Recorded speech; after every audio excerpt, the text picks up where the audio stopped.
Carrie Mae Weems' video titled "The Future of Art" centers around her work as a photographer.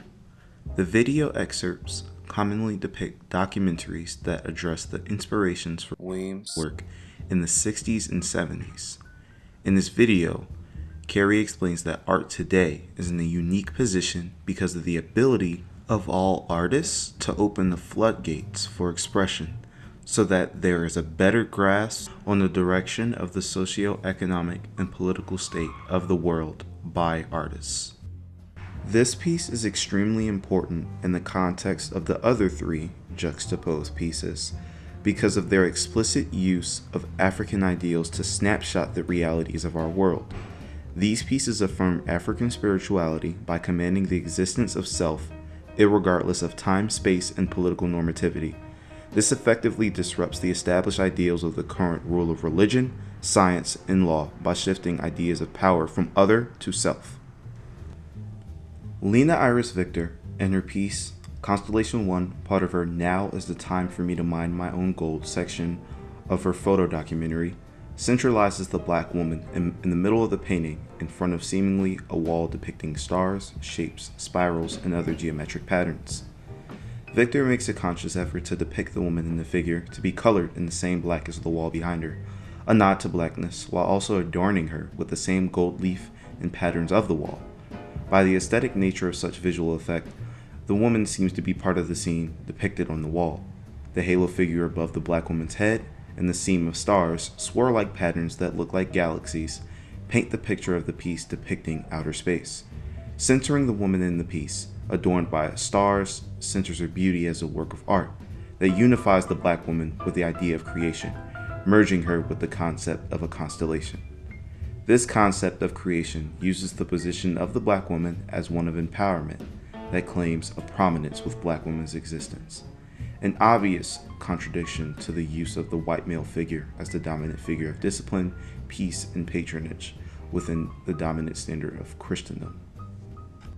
Similarly, Renee Cox's manipulation of human bodies via photograph in her piece titled "The Self-Similarity of the Selfie" affirms the black body by the creation of her own figure, where there are a multitude of arms, legs, and faces.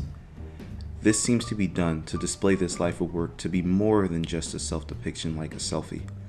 The fractals and geometry in the mid and lower sections of the piece, along with the face of Prince, a reference of the famed musician's ownership of his work, just like her own ownership of her beauty, displays an intense ownership of herself, being a reflection of all, where all individuals have free will and hence free acknowledgement of the body. The impossibility of the amount of appendages Cox attaches to her self-portrait acts as a counter-hegemonic narrative of body ownership, since as she stands in her grotesqueness and beauty alike, her symmetry and affirmation of agency still stands as she stares the viewers back into their eyes. Blitz the Ambassador's short musical film Diasporadical Trilogia follows the life of the same woman during 3 stages of her life: midlife, young, then old, where movement, dance, and fluidity of her age is an essential part of the progression of the film. Here in the primary section of the film, following the woman near her midlife, there is a use of slowed time to capture the people dancing, and the woman is reversed from her escape of a vehicle, with the man describing her by lyrics. Here, she has no control. However, the constant manipulation of time within the piece allows for the dissolution of common concepts of its structure in regards to black women's bodies.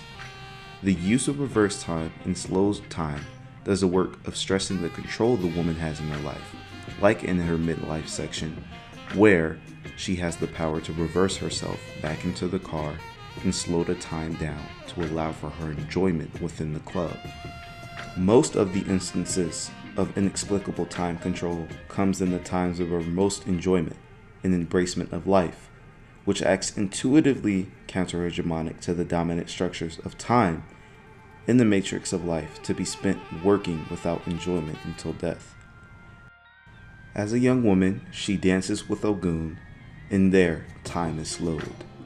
Again, as an older woman and caregiver, time slows down where her children are chasing away men in orange jumpsuits, disturbing their peace and freedom. In these instances, her sense of control of life and body comes in the dissolution of time itself. As a result, these pieces all do the work of using African ideals of women's centralization, control of one's destiny, and creation to affirm the control of the African body, action, and hence beauty.